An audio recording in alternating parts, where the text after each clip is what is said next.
Jose Altuve narrowly misses the cycle. Yainer Diaz looks great behind the plate, throwing 3 runners out. And the Astros almost swept the Orioles. But look, they got the series win. And they returned to Houston and put JV on the mound Friday night. Let's talk about this on tonight's Locked On Astros. Alvarez hits a high drive center field. Beer leans back. This game is turned upside down. There's the runner. Fly ball down the right field line. Tucker comes on. Kyle Tucker.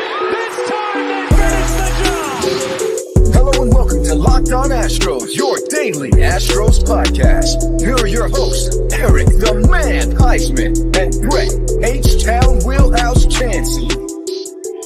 We are Locked On Houston Astros, and we hope that you join us for a daily Locked On Astros podcast. My name is Eric Huysman. You can find me on Twitter at Eric Talk Stros. You find the show at Locked On Astros. Your team every day. Brett, where can I find you at?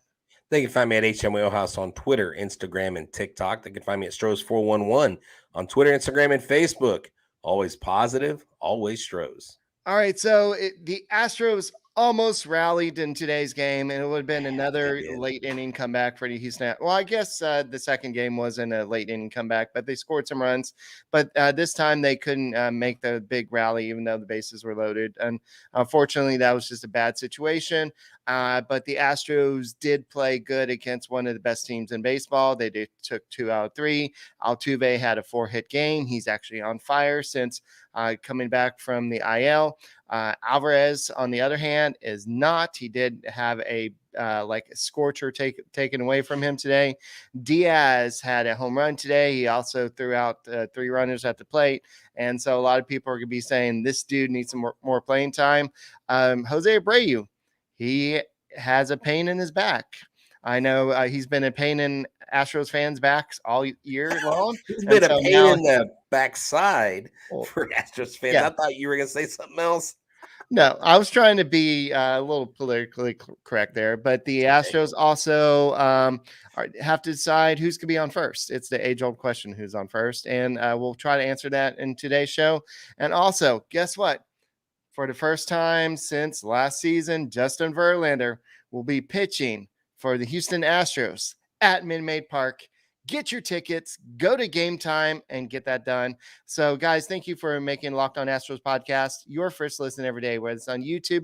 Go and subscribe to us. Go and make us your first listen on Apple, Odyssey, Spotify, and go ahead and become an everydayer and listen to us. So, Brett, this game was, I guess, it should have been a little bit closer. Maybe the Astros could have had a chance if maybe Dusty Baker didn't leave Hunter Brown out there for the 7th inning. We'll talk about that a little bit later. But overall, what was your thoughts of this game? Look, I thought it was a good game because at the end, you got to their closer once again. I mean, Bautista looks absolutely pedestrian versus the Houston Astros. Kyle Tucker loves facing Bautista. And for another game, you get a situation where you are in the final innings of this game and you're chipping away at this lead because they built up a lead. They were up 5-2. They scored a run 5-3. And then you had, Kyle Tucker was on base. Yainer Diaz singled. Altuve scored. Alex Bregman was on third at one point. And, at the end of the game, you had bases loaded.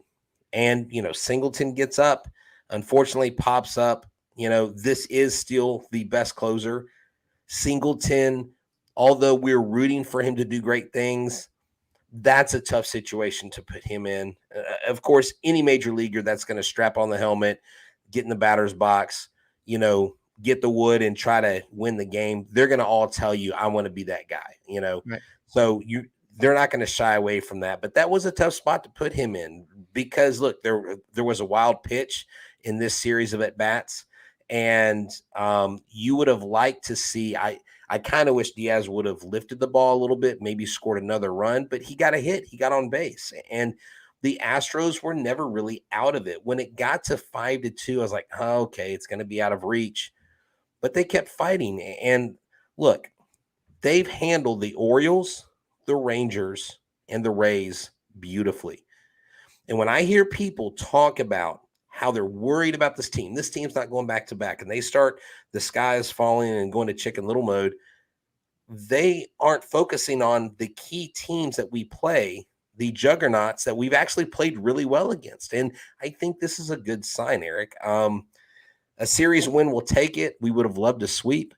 But how long has it been since the Orioles have been swept at home, Eric? Well, actually, they have.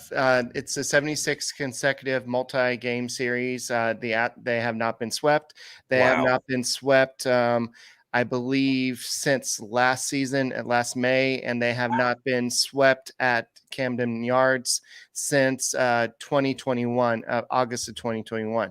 So the Orioles have not been a great team for the past couple of years, but one thing they have been good at is avoiding the sweep. They always find a way to win one game, and that's what they did. They managed to scrap out today's game, and I think they probably thought they were going to win the first game of the series too. But I think the Astros got 2 out of 3 from a team that's probably going to be going maybe to the ALCS if they get enough pitching. I think that they were pretty much one of the main playoff contenders that you need to worry about. Which with McClanahan going out for the Rays, that kind of hurts them. I didn't think about that. Yeah. No, yeah. But look, Jose Altuve today, Eric, a 4-hit game. He's a triple away from the cycle. He's up to 305. His OPS is 930. What a game by Jose Altuve. I mean, you can't say enough about this guy, the leader of the Houston Astros, being out there. Bregman got a hit. People are saying here that Alvarez looked off. He did get a hit early. But you had Tucker. You had basically 1 through 5. They all had hits. And, the bottom of the order didn't really do anything.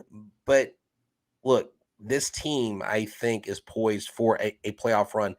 And I would pit our team against the Orioles. I would pit our team against any team because a team that's healthy and a team that's firing on all the right cylinders, I think that in the long run over a series, I think the Astros still have the upper hand until they get beaten, until they get knocked out of going back to the ALCS or even back to the World Series. Right.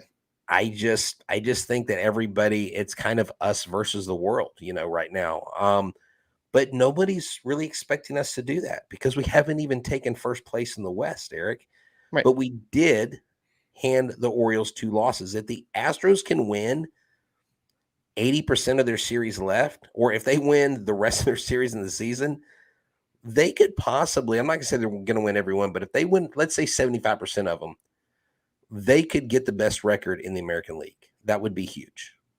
Yeah. So we'll see. There's about 40-something games left in the season. So that's about 13 series left or so, give or take. So that's something the Astros need to go ahead and just try to win as many series as they can. On Alvarez, he did have 115.2 mile per hour exit velocity ball that was unfortunately not caught, but it was snagged by Adam Frazier. He did throw Alvarez out. That was his second hardest hit ball of the season.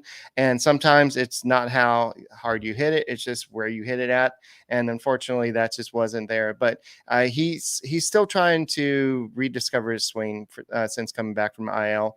And the Rangers are off today, so the Astros now fall back to 2.5 games behind the Rangers. So that's something that they can rectify this weekend. The Angels have not been that great a team.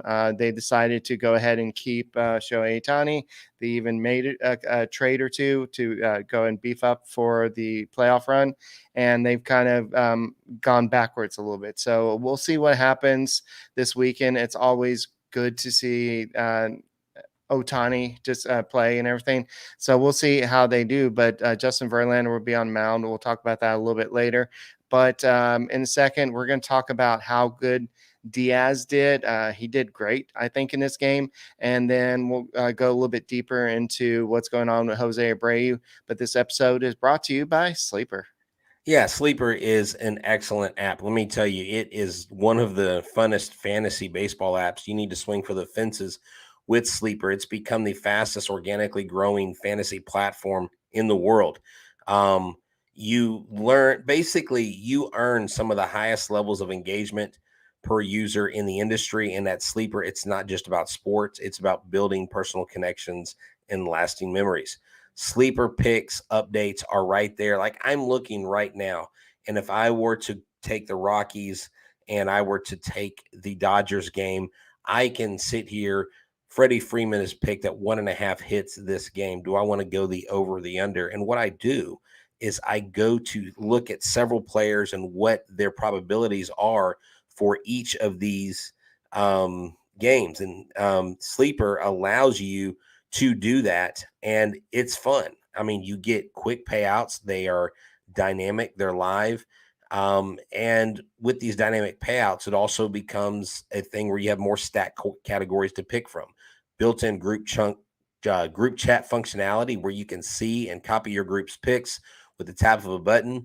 You have entries that can be made in 30 seconds or less, safe and fast withdrawals, currently operational in over 30 states. So make sure that you understand that if you go to Sleeper today, they will match your deposit 100% up to $100 using the promo code Locked On. So don't forget to enter the promo code Locked On when you sign up for your instant deposit match up to $100. Swing for the fences for Sleeper today. And don't forget to listen to the Astros play on Sirius XM versus the Astros Friday, 7:10 p.m. Central Standard Time. Catch every pitch of the Astros hometown broadcast with Sirius XM on the SXM app. Search Astros. All right, so I know we need to talk about Diaz in a second, but a lot of people are talking about Hunter Brown in the chat. So let's go and shift the conversation to maybe did Dusty Baker leave him in too long? And this is what Dusty Baker had to say. No, because he was throwing the ball well, and the outcome didn't come out like that. But we can't go to the bullpen all the time after the 6, especially if the pitch count is relatively low and you're still throwing good. I mean, you've got to learn. We asked Brown. He said he felt great and he looked great. And so he said, other than the home runs, other than that, he threw the ball great. He was getting strikes one all the way. Probably one of the best games he's thrown. Right. And so Frazier singled off his 0-2 curveball for his final batter. And he was saying the home run to Ryan Mountcastle, he said, was a really poorly executed pitch. That those were his exact words. And look, had it not gone south, people would have been like, oh, Dusty did a great job. This is what's interesting to me is Dusty recently, I believe it was in a pregame on the radio, where Dusty Baker said that they were concerned about the young arms and the innings that they were putting on the mileage they were putting on the young arms. And so they were going to start limiting their innings and their pitches. And so there were various people that had messaged me and were asking me, wait, I thought Dusty said he was going to limit these guys at throwing. And I said, well, if a pitcher feels good and if a pitcher has a good track record up to that point, there's really no use in pulling him, because you do have a game where you're playing the next day at home. So you're traveling, you got the game the next day at home. You don't want to use more bullpen than you have to.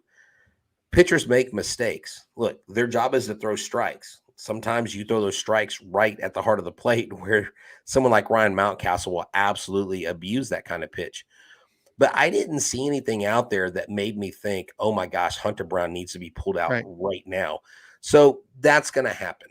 Look, since he left him in, had he been successful, we wouldn't be having these conversations.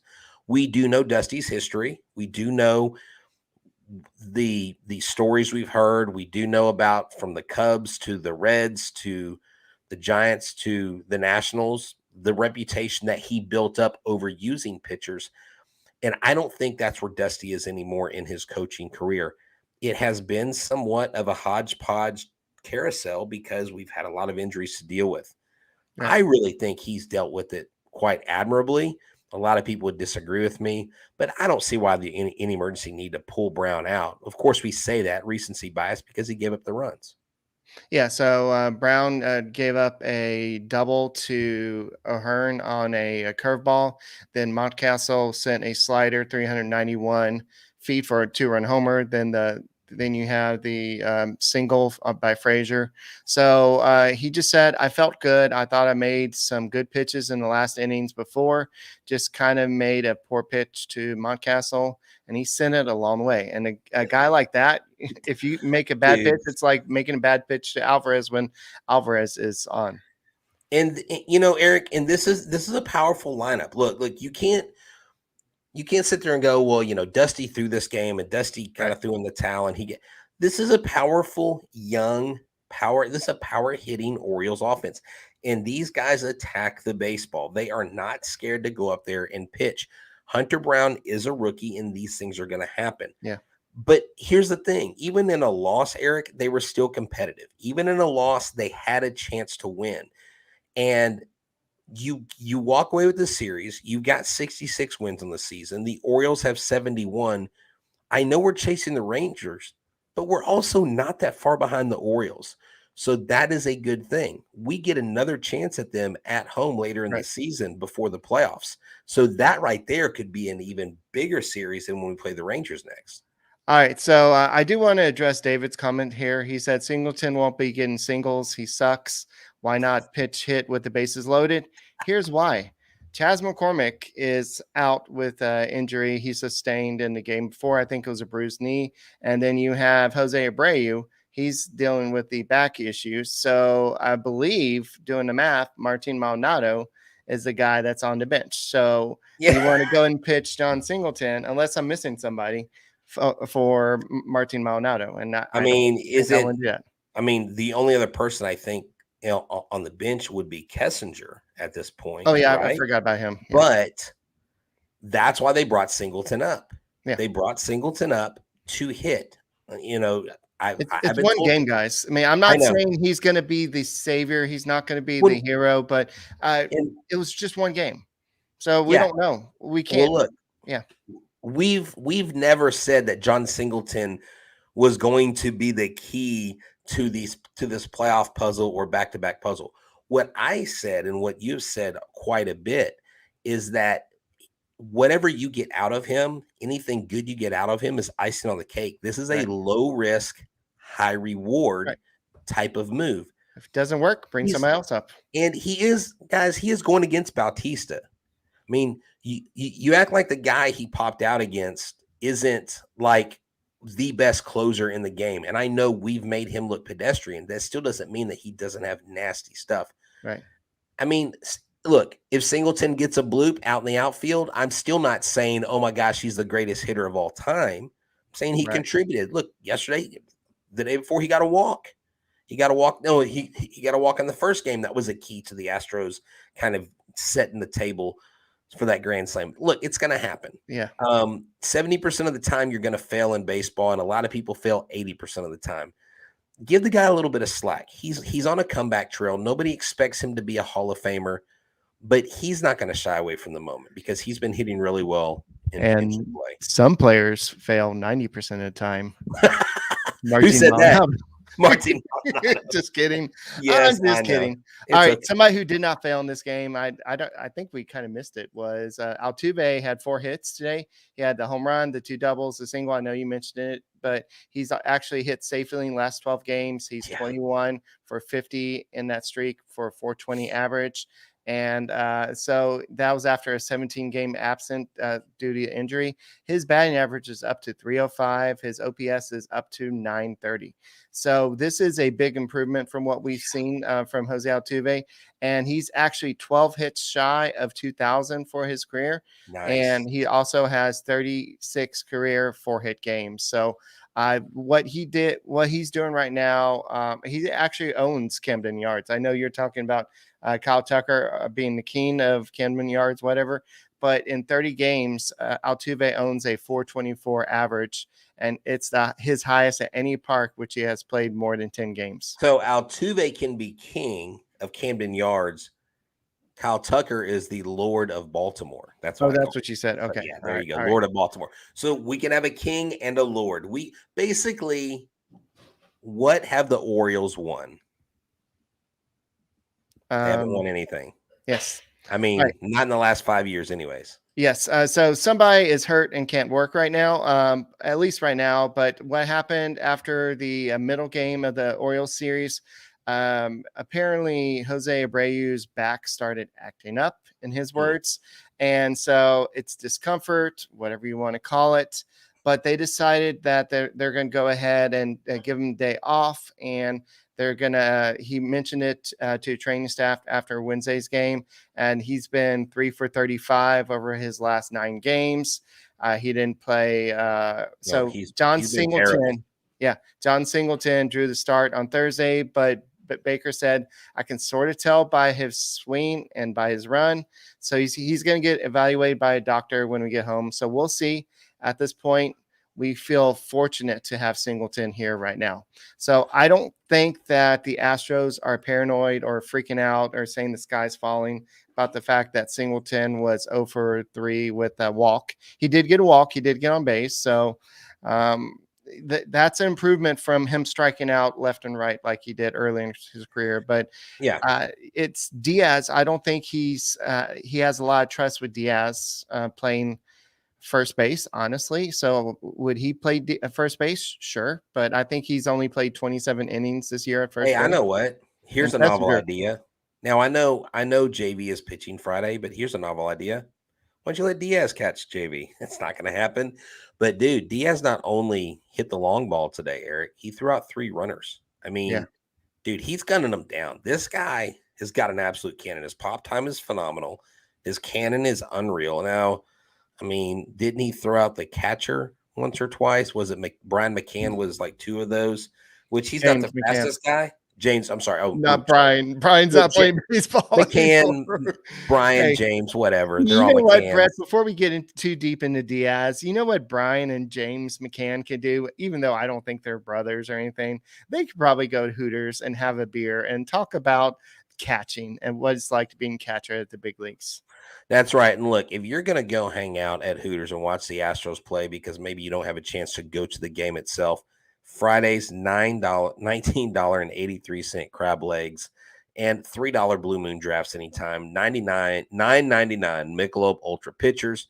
No matter the occasion, Hooters is ready to make you happy. Whether you are near Sugarland, Pearland, Stafford, Katy, Humble, Seabrook, Galveston, NASA, Pearland, Pasadena, anywhere in between, there is a Hooters near you, so go check it out. August 17th in Pearland, they're having a store pageant. You need to get tickets. It's a private event. Go ask Megan or one of the managers about how to sign up for that event. And there is a Ditch Day bus trip with the NASA Hooters versus the Red Sox on the 24th, section 133. You get food. You get to ride on the bus with the world famous Hooters girls, cheer on the Astros to a victory, and they bring you back home. You don't even have to drive. So make sure that you guys check out Hooters because they also have happy hour Monday through Friday, 2 to 7 p.m. and 10 p.m. to close. Tell them that the guys from Locked On Astros sent you. Why? Because Hooters makes you happy. And the Astros do play the Angels Friday night, 7:10 p.m. Central Standard Time. Catch every pitch of the Astros hometown broadcast with SiriusXM on the SXM app. Search Astros.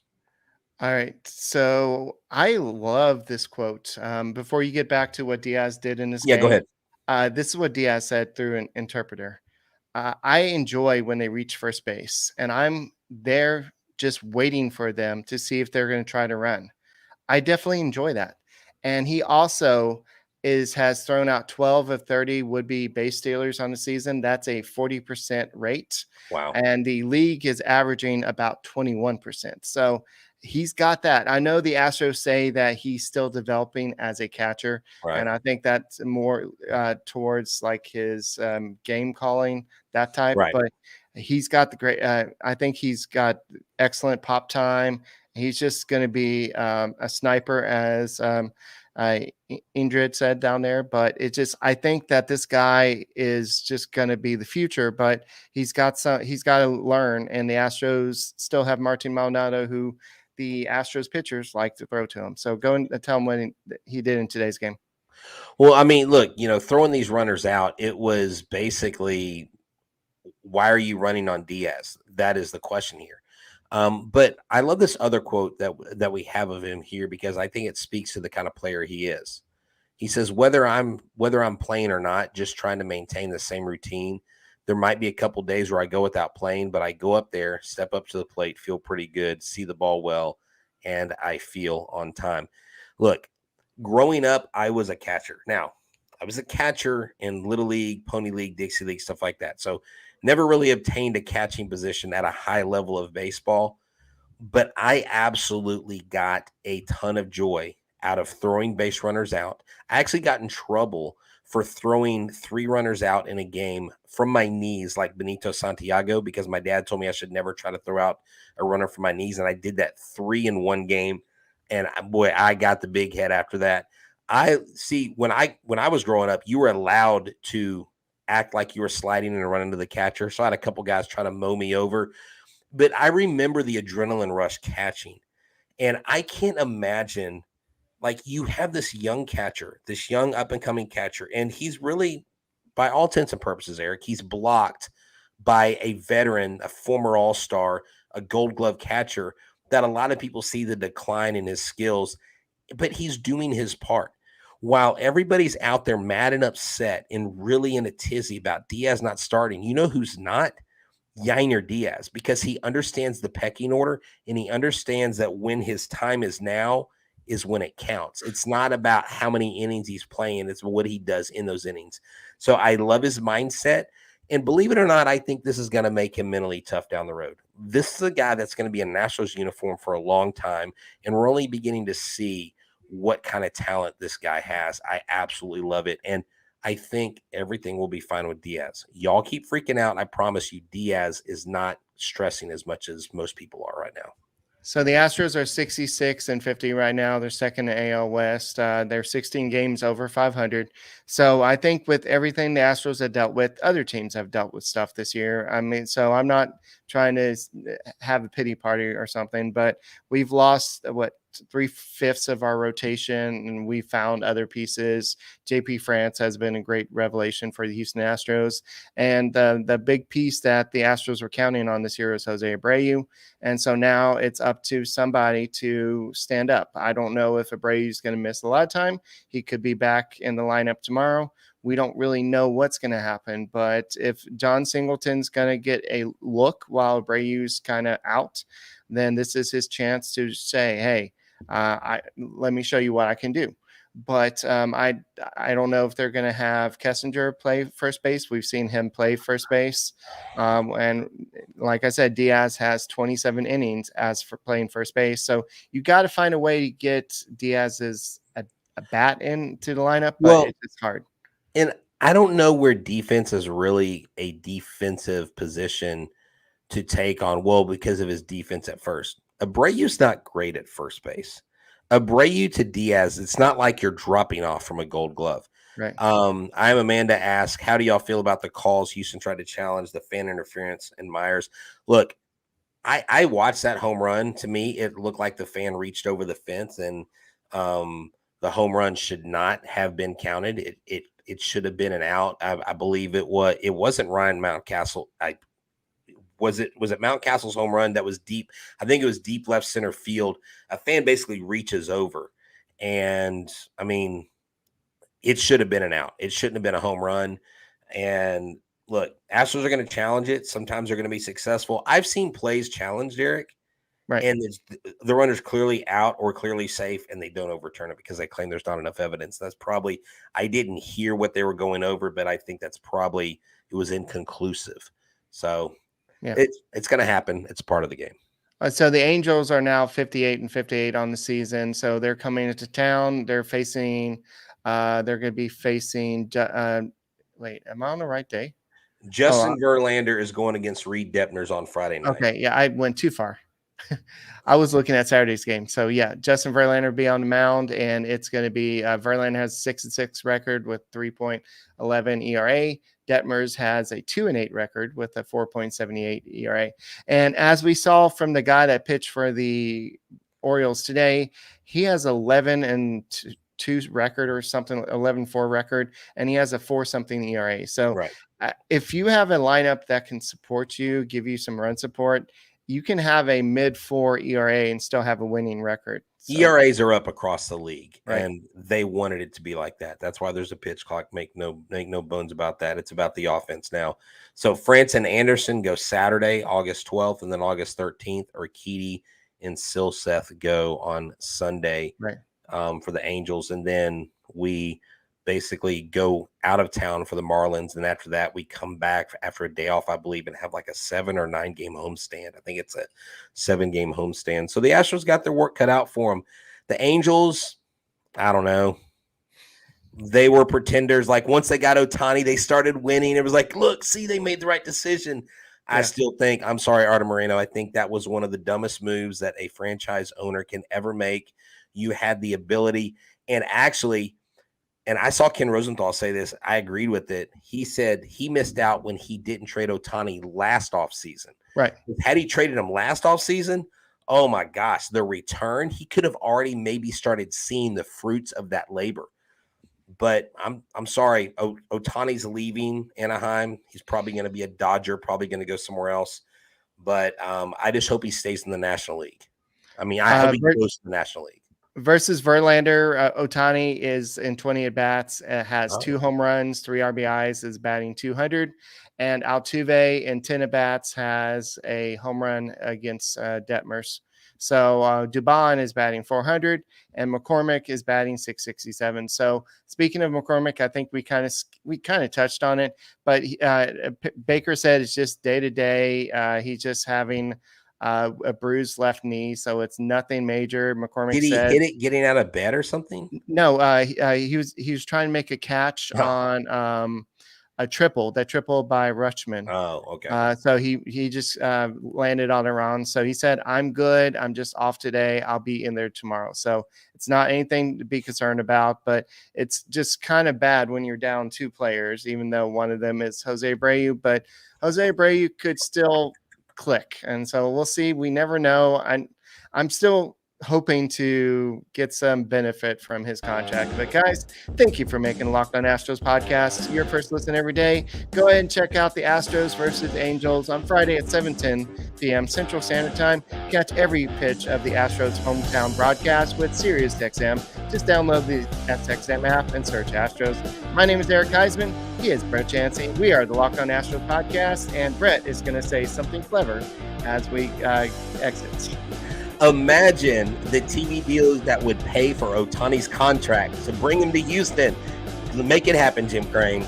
And the jersey sales. Don't forget about the jersey sales.